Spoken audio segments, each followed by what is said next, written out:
तुलसी जी को जल अर्पित किया जाता है और तुलसी दल से नित्य भगवत सेवा की जाए तो बहुत जल्दी श्री कृष्ण प्रसन्न हो जाते हैं। प्रतिदिन जो तुलसी जी की भक्ति करता है, तुलसी का पौधा रोप करके तुलसी जी का सिंचन करना, तुलसी जी को तिलक लगाना, तुलसी जी को माला पहनाना, तुलसी जी की परिक्रमा करना, तुलसी जी को प्रणाम करना, वो कोटि सहस्त्र युगों तक ऐसा महान सुकृत होता है कि भगवान श्री कृष्ण के नित्य समीप रहता है जो तुलसी जी की सेवा करता है। जब तक मनुष्य की लगाई हुई तुलसी की शाखा प्रशाखा बीज पुष्प सुंदर दल से तुलसी जी सुशोभित होती है, तब तक हजारों कल्पों में श्री हरिधाम में रहते हुए उसका कभी पुण्य नष्ट नहीं होता। जैसे एक दिन 1000 कल्प, 2 दिन 2000 कल्प, वो भगवान के नित्य धाम में महान सुकृत के बल से भगवत धाम में रहेगा, जो तुलसी जी का पक्का मान लीजिए। जब स्वयं सिंह से तो तुलसी जी रोपण करके तुलसी जी का एक वन लगाया था और रोज नवीन नवीन मंजरी तुलसी दल लेकर प्रभु के चरणों में, कहीं ना कहीं तुलसी जी की कृपा हुई। वृंदावन, ये वृंदा अधिष्ठात्री देवी वृंदावन की है, इनकी कृपा के बिना। हे चंद्रादने, संपूर्ण पत्रों और पुष्पों को जो उतार करके सम्मान पूर्वक पहले प्रार्थना करनी चाहिए। हे वृंदा देवी, हे तुलसी जी, भगवान श्री हरि की पूजा के लिए या प्रियाजू की पूजा के लिए हम आपके कुछ मंजरी कुछ दल लेकर के सेवा करना चाहते हैं, आप कृपा करके मुझे दीजिए, और फिर उतार लें। ऐसे नोचना नहीं, बहुत सम्मान से बहुत प्यार से, तो तुलसी जी प्रसन्न होते हैं। जो मनुष्य तुलसी दल से श्री हरि की पूजा करता है, कोई भी पाप उसका स्पर्श नहीं कर सकता। पूर्व में किया हुआ कोई भी पाप उसको दंड नहीं मिलेगा, जो तुलसी जी की आराधना नित्य करता है। अब इतना जल भी ना चढ़ा दे, मार पुण्य हो जाए और तुलसी जी अंतर ध्यान अनुकूल जल, जैसे मान लो गमले पे हैं तो इतना बड़ा तांबे का रोज उससे चढ़ा, अब भर के लोटा चढ़ा दोगे 2-4 दिन में अंतर ध्यान हो जाएंगे तुलसी जी। बहुत विवेक से जरूरत है, मतलब भारी पुण्य होगा। अब इतना बड़ा लोटा रोज जल चढ़ाओगे तो 2-4 दिन में पीली होके अंतर ध्यान हो जाएंगे। भाई इतना जल, अनुकूल जल चाहिए। एक तांबे का छोटा सा लिया, ऐसे डाल, रोज डालो, उसमें कोई फर्क नहीं, और गमला उठाकर धूप में विराजमान करो। सेवा का मतलब क्या है? जो तुलसी जी को जल अर्पित करके तुलसी जी की सेवा करता है, हरि चिंतन करता, कभी कोई पाप उसका स्पर्श नहीं कर सकता। 100 भार सोना, 400 भार चांदी,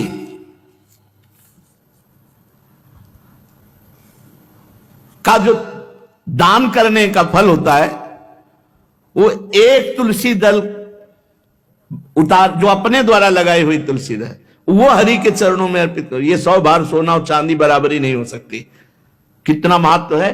जो रोज तुलसी दल चयन कर, द्वादशी को ना चयन करे, द्वादशी को मतलब बहुत बड़ा अपराध लगता है तुलसी दल का, इस मतलब तुलसी के वृक्ष का भी स्पर्श न करे।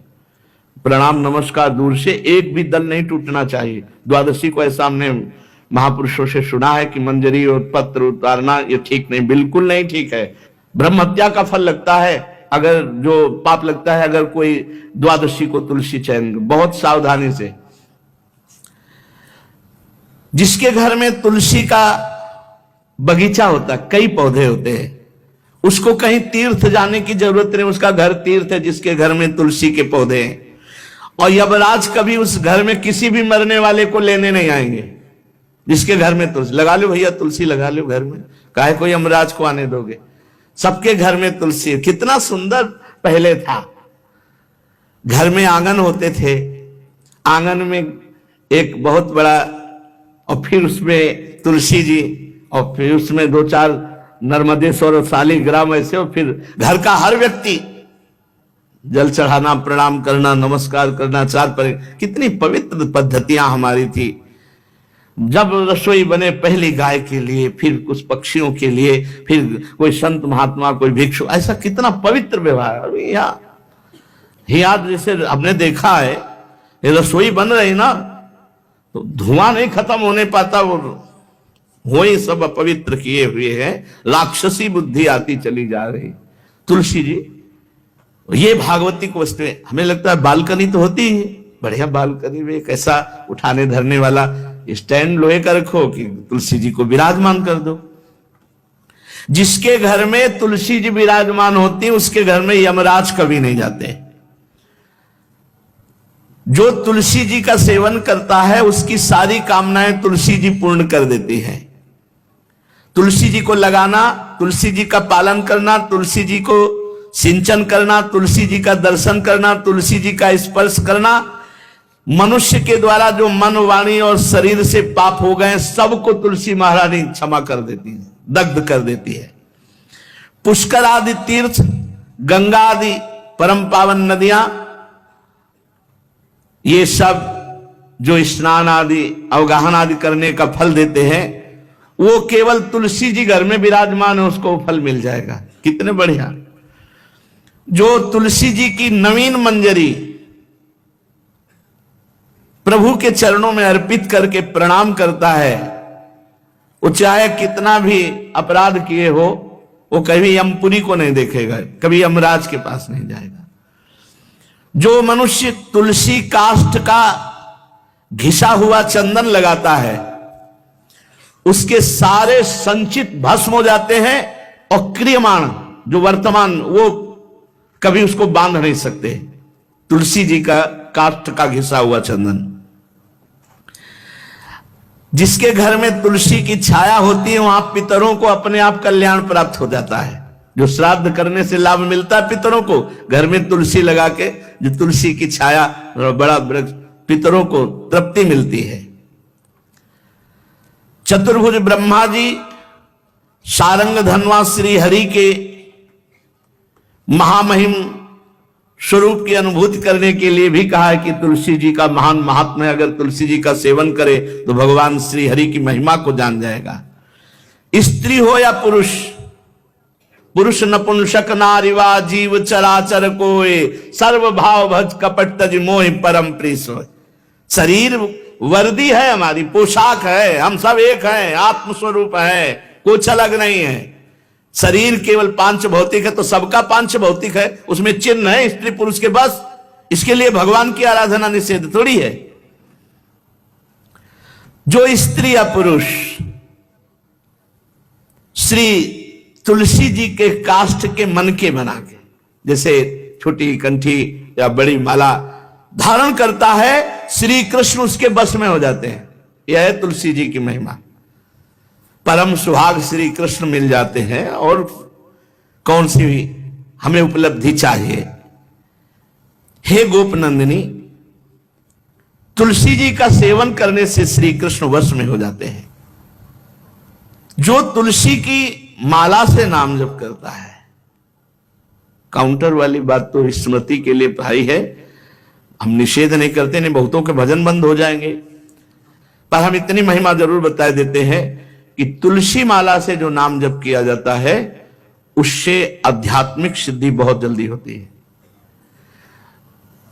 गुरुदेव भगवान कहते जो अंगुलियों से रगड़ होती है मन का से, उसमें आध्यात्मिक ऊर्जा शक्ति तुलसी माला से। प्लास्टिक पर भाई करो, निषेध नहीं कह रहे, बंद हो जाएगा वो भी राधा राधा कहना, वो हमें बंद नहीं करना, हम कह रहे तुम जैसे बने वैसे करो, लेकिन माला का बहुत बड़ा प्रभाव है। तुलसी परम पवित्र भगवान श्री हरि की प्रिया, और उनके काष्ठ को जब हम ऐसे ऐसे नाम के साथ, तो विशेष ऊर्जा शक्ति, आध्यात्मिक शक्ति हमें जागृत होती है। हो सके जिनको ऐसा बन सके तो छोटी एक वो आती है सुमिरनी, उसको रख लो, अपनी जेब में रख लो, उससे करो। और नहीं है तो भैया तुम इसी से करो, नाम जप करो, भाव को भाव न खालसो, नाम जपत मंगल दिस दसो। सुंदर सुंदर तुलसी जी के वृक्षों के समीप बैठ करके जो अनुष्ठान किया जाए वो बहुत लाभदायक। श्रीमद् भागवत का, गोपाल सहस्त्र नाम का कोई भी पाठ तुलसी जी के समीप विराजमान करके किया जाए। आचार्य को बुला करके तुलसी पूजन करना चाहिए, विविध प्रकार के अनुष्ठान। अरे तभी तो सब मंगल होता है। पहले था, हमने देखा है, 4 बजे माताजी दरवाजे के सामने लीपती, रोज का काम। जो पुराने घरों में देहरी के आगे आके 4 बजे लीप करके वहां अपना चौक पूर के दीपक जला, तो क्या पवित्रताएं थी, क्या मंगल था। जब किसी को निमंत्रण दिया जाता था सबके पैर धोए जाते थे, सुंदर बिछौना बिछा करके और उसमें बैठ कर पत्तल और रज के सकोरा कुल्हड़ ऐसे भोजन पाया। कितना पवित्रता, जो हमारी पूर्व पवित्रता थी, धोती कुर्ता चोटी, पवित्रता। मान लो अगर बाहर जाए तो पैजामा कुर्ता, ऐसे बहुत पवित्र पोशाकें थी, पवित्र आचरण थे, पवित्र खान पान था। घर में जाओ तो एक पवित्रता, एक किसी भी घर में ऐसा नहीं था कि देव मूर्ति न विराजमान हो, किसी भी घर में ऐसा नहीं था तुलसी जी विराजमान न हो, 1-2 गाय जरूर होती थी, पवित्रता। अब तो बड़ा विचित्र, ये भारतीय गौएं जो श्वेत रंग की, जो अरुण रंग की, जो सींग वाली है, वो उनका आप दुग्ध देखिए, दूह कर रख दीजिए, स्वर्णिम कांति छाई मिलेगी। ये हमारी भारतीय पद्धति है, हविष्यान्न, इससे देवताओं का, भगवान का, सबका अभिषेक पूजन होता है। शुद्ध गाय जो हमारी भारतीय है, तीला है उसके जैसे निकला हुआ, वो भगवान ने सेवा की है। हमारे गोविंद भगवान का नाम ही गोविंद, गौओं के इंद्र। भगवान सुबह से निकल जाते थे, शाम तक गौओं को चराते थे। बड़ा तो किशोरी जी ने श्री तुलसी जी के पूजन की बात,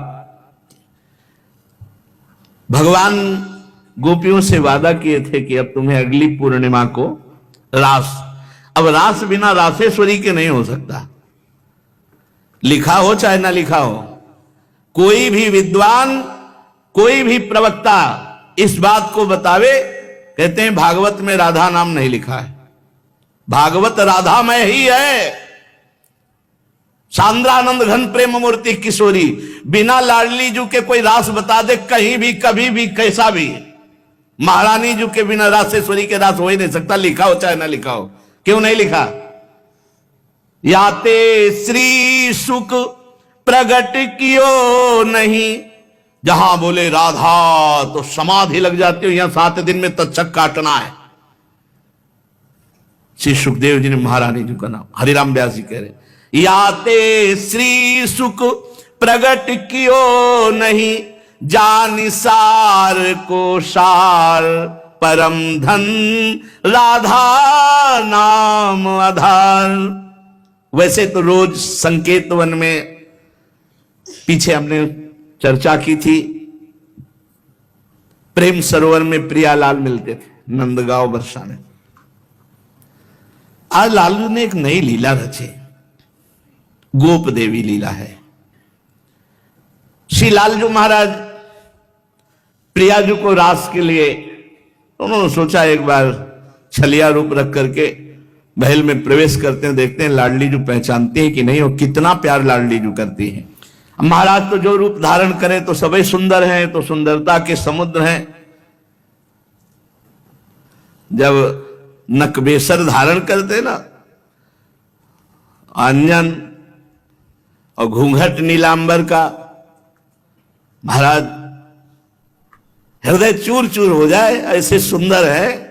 गोरी किशोरी भी चकोरी है जिनकी, नीलांबर धारण करके, और जिस समय लाली लगा के महाराज अपने राधा पी जी को कभी कभी जब आते हैं तो देखो ऐसा लगता है यार बलिहार है महाराज, जो रूप धारण करते सीधे हृदय पर प्रहार करते हो।